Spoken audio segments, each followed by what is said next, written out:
आसमान में काले बादल इस तरह से छाए हुए थे मानो सूरज का अस्तित्व ही मिट गया हो। दोपहर कब शाम में बदल गई किसी को पता ही नहीं चला। कुछ ही देर में मूसलाधार बारिश शुरू हो गई। गांव की कच्ची गलियां कीचड़ और पानी से भर चुकी थी। गांव के बीचों बीच बना एक नया 2 मंजिला मकान उस बारिश में अजीब तरह से अकेला खड़ा था। उसके चारों ओर पानी जमा था और दूर दूर तक कोई दिखाई नहीं दे रहा था। उस घर के भीतर केवल एक कमरे की पीली रोशनी जल रही थी। उसी कमरे में खड़ा था मदन। कुछ महीने पहले तक वो शहर में प्रॉपर्टी ब्रोकर था, लेकिन अचानक कंपनी बंद हो गई और उसकी नौकरी चली गई। मजबूर होकर उसे अपने गांव लौटना पड़ा। गांव लौटने के बाद भी उसने वही काम शुरू कर दिया। अब वो गांव और आसपास की जमीन तथा मकानों की खरीद बिक्री करवाने लगा था। उस दिन सुबह गांव के प्रधान के आदमी ने उसे बुलाया था। अरे मदन, एक नया मकान बना है, मालिक शहर में बस गया है, उसे अपना घर बेचना है, तुम जाकर पहले देख लो। ठीक है, मैं शाम तक देखकर आ जाता हूँ। लेकिन क्या? अगर बारिश शुरू हो जाए तो वहां रात मत बिताना। शाम होने से पहले मदन उस मकान तक पहुंच गया। घर बाहर से बिल्कुल नया लग रहा था। उसने जेब से चाबी निकाली और मुख्य दरवाजा खोल दिया। वो अंदर चला गया। पूरा घर खाली था, न तस्वीरें न कोई सामान, धूल भी नहीं थी, मानो अभी अभी साफ किया गया हो। वो एक एक कमरा देखने लगा। वो नोट्स लिख ही रहा था कि अचानक बाहर बिजली ऐसी कड़की कि पूरा घर कांप उठा। तेज बारिश शुरू हो गई। कुछ ही मिनटों में बारिश इतनी बढ़ गई कि खिड़कियों के शीशों पर पानी हथौड़े की तरह बरसने लगा। मदन खिड़की तक गया।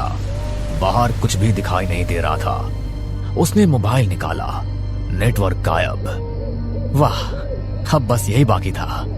तभी उसे लगा जैसे कोई भीगे पैरों से धीरे धीरे घर के भीतर आ रहा हो। मदन तेजी से दरवाजा खोलकर बाहर निकला। वहां कोई नहीं था, सिर्फ बरसता हुआ पानी। वो वापस मुड़ा तो फर्श पर पानी से बने गीले पैरों के निशान साफ दिखाई दे रहे थे। वे अंदर की ओर जा रहे थे। ये कैसे संभव है? वो उन निशानों के पीछे पीछे चलने लगा। निशान सीधे कमरे के बीच तक आए और वहीं पर रुक गए। ठीक सामने एक पुरानी लकड़ी की अलमारी रखी थी। मदन चौंक गया। अरे, अभी तो यहाँ अलमारी नहीं थी। उसने पूरा कमरा देखा। उसे पूरा विश्वास था कि जब वो पहली बार अंदर आया था तब ये अलमारी वहां नहीं थी। तभी अलमारी के भीतर से आवाज आई। उसने कांपते हाथों से मोबाइल की टॉर्च चलाई। धीरे धीरे अलमारी के पास पहुंचा और झटके से दरवाजा खोल दिया। अंदर कोई नहीं था, सिर्फ एक भीगी हुई लाल साड़ी टंगी थी। उसमें से लगातार पानी टपक रहा था। ये सूखे कमरे में भीगी साड़ी कैसे? उसे किसी औरत की धीमी सिसकियां सुनाई दी, यही कमरे के अंदर से। मदन ने कांपती आवाज में कहा, कौन हो तुम? सिसकियां बंद हो गई। फिर मदन ने देखा अलमारी के पीछे दीवार पर एक छोटा सा पुराना आईना टंगा था। वो धीरे धीरे उसके सामने पहुंचा। आईने में नजर डाली। आईने में उसका प्रतिबिंब नहीं था। वहां एक भीगी हुई औरत खड़ी थी। लंबे काले बाल, सफेद पड़ चुका चेहरा, काली आंखें और होठों पर भयानक मुस्कान। वो बिल्कुल मदन के पीछे खड़ी दिखाई दे रही थी। मदन ने डरकर तुरंत पीछे पलट कर देखा, लेकिन वहां कोई नहीं था। उसने फिर आईने की ओर देखा। इस बार औरत पहले से भी ज्यादा पास आ चुकी थी। इतनी बारिश में मुझे अकेला छोड़कर कहाँ जाओगे?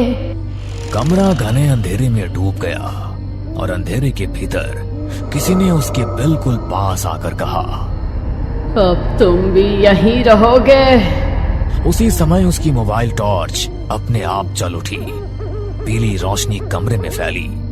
कमरा बिल्कुल खाली था, न आईना न भीगी औरत। मैं वहम देख रहा हूँ। मदन ने टॉर्च नीचे की। फर्श पर पानी की लंबी लकीर बन रही थी। वो लकीर धीरे धीरे कमरे के दूसरे कोने की ओर जा रही थी। मदन अनजाने ही उसके पीछे चल पड़ा। अचानक पीछे से कमरे का दरवाजा अपने आप बंद हो गया। मदन घबरा कर दौड़ा। उसने कुंडी खींची, दरवाजा नहीं खुला। खुल, अरे खुल जा। तभी बाहर बिजली कड़की। उस चमक में उसे दरवाजे पर कुछ लिखा दिखाई दिया, लाल रंग से उभरे शब्द। जो बारिश में आता है वो लौट कर नहीं जाता। अगले पल वे शब्द गायब हो गए। ये कोई सपना है, कोई बुरा सपना। मदन ने कांपते हुए टॉर्च घुमाई।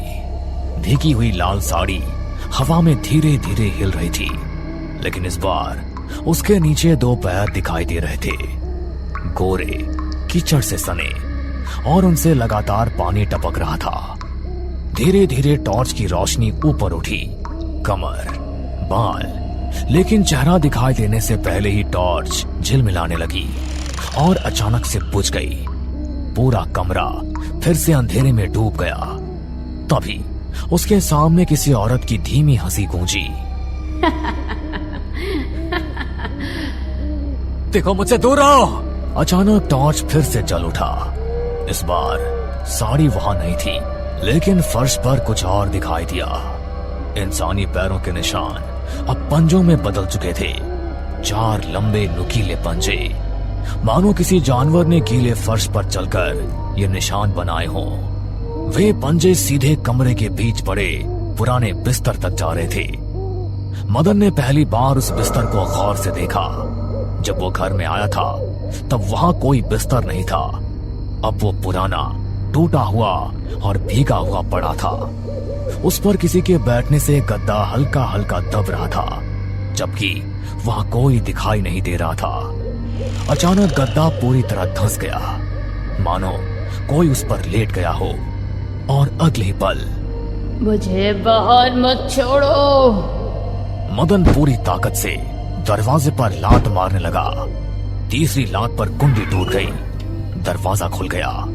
मदन बिना पीछे देखे दौड़ पड़ा, लेकिन आधी सीढ़ी पर पहुंचते ही उसके कदम रुक गए। उसके सामने वही भीगी हुई औरत खड़ी थी। उसके लंबे बाल चेहरे पर चिपके हुए थे।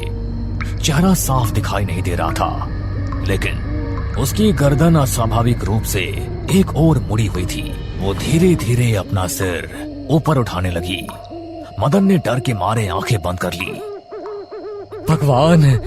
जब उसने दोबारा आंखें खोली, वहां कोई नहीं था। दरवाजा खुला था, बस बाहर मूसलाधार बारिश हो रही थी। उसने एक पल भी नहीं गंवाया। वो पूरी ताकत से बाहर भागा। कुछ ही सेकंड में उसके कपड़े पूरी तरह से भीग गए। वो दौड़ने लगा, लेकिन बारिश इतनी तेज थी कि 5 कदम आगे भी दिखाई नहीं दे रहा था। रास्ता कहाँ है? लेकिन अचानक उसका पैर किसी गड्ढे में फंसा। वो मुंह के बल कीचड़ में गिर पड़ा।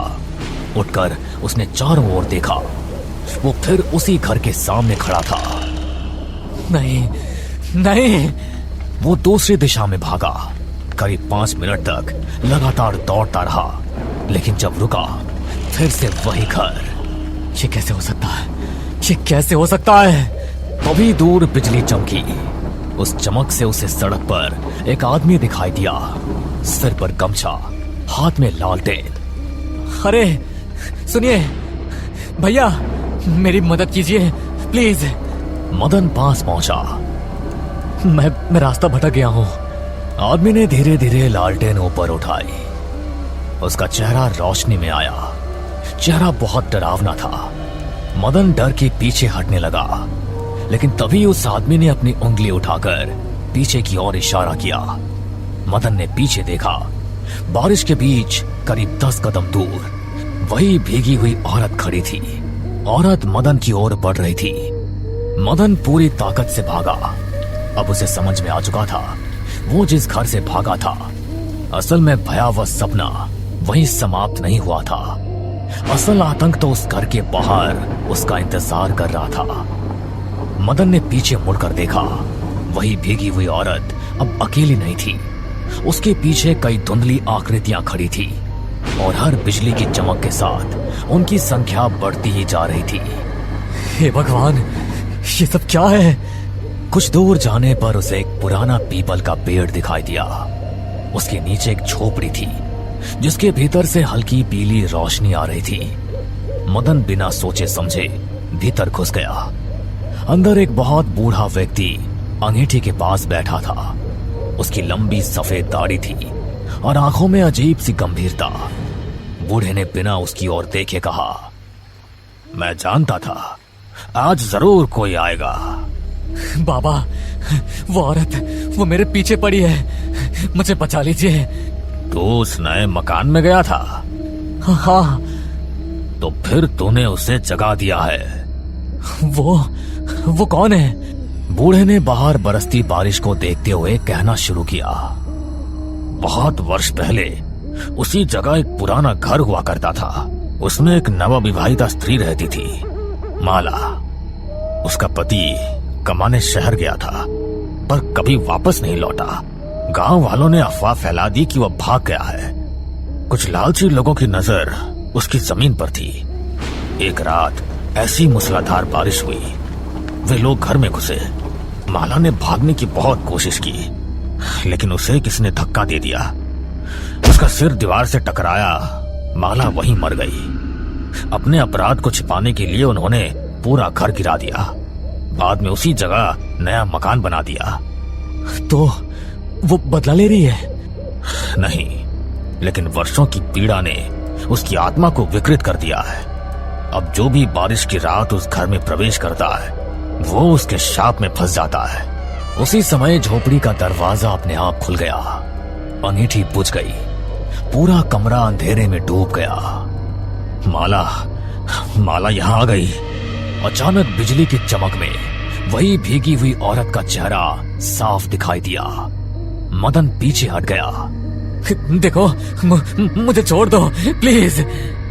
तुम्हें मैंने नहीं बुलाया, तुम्हें यहाँ भेजा गया है। मदन चौंक गया। औरत ने अपनी लंबी उंगलियों से मदन की जेब की ओर इशारा किया। मदन ने कांपते हुए जेब टटोली। उसे एक पुराना मुड़ा हुआ कागज मिला। मदन हैरान रह गया। उसने उसे खोला। उस कागज में उसी मकान का नक्शा बना हुआ था। नीचे लाल स्याही से एक नाम लिखा था, रघुवीर। रघुवीर? ये तो उस आदमी का नाम था जिसने ये मकान बेचने के लिए भेजा था। लेकिन रघुवीर तो जिंदा है। रघुवीर 20 साल पहले मर चुका है। ये सुनते ही मदन के हाथ से कागज गिर गया। उसी पल बाहर बिजली इतनी जोर से कड़की कि पूरी झोपड़ी हिल गई। अचानक बूढ़ा गायब हो गया। अंगीठी भी गायब, झोपड़ी गायब। मदन फिर उसी नए मकान के सामने खड़ा था। उसने चारों ओर देखा। बारिश अब भी हो रही थी लेकिन अब घर की दीवारें नई नहीं थी, उन पर काई जमी थी। खिड़कियां टूटी हुई थी। दरवाजा आधा टूटा हुआ था। उसी समय उसका फोन बज उठा। हेलो। अरे मदन, तुम कहाँ हो? मैं उसी नए मकान के सामने हूँ। अरे वहाँ कोई नया मकान नहीं है। मदन ने धीरे धीरे सामने देखा। वहाँ कोई घर नहीं था। उसने घबराकर पीछे कदम बढ़ाया। बारिश अचानक थम गई।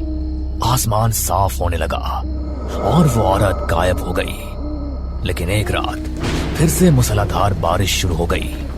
खिड़की के शीशे पर किसी के भीगे हाथ ने दस्तक दी। मदन ने कांपते हुए खिड़की की ओर देखा। बिजली चमकी और शीशे के उस पार एक नहीं बल्कि कई भीगी हुई परछाइयां खड़ी थी। उनकी काली आंखें केवल मदन को देख रही थी, मानो बारिश ने इस बार एक नहीं अनेक अधूरी कहानियों को जगा दिया हो।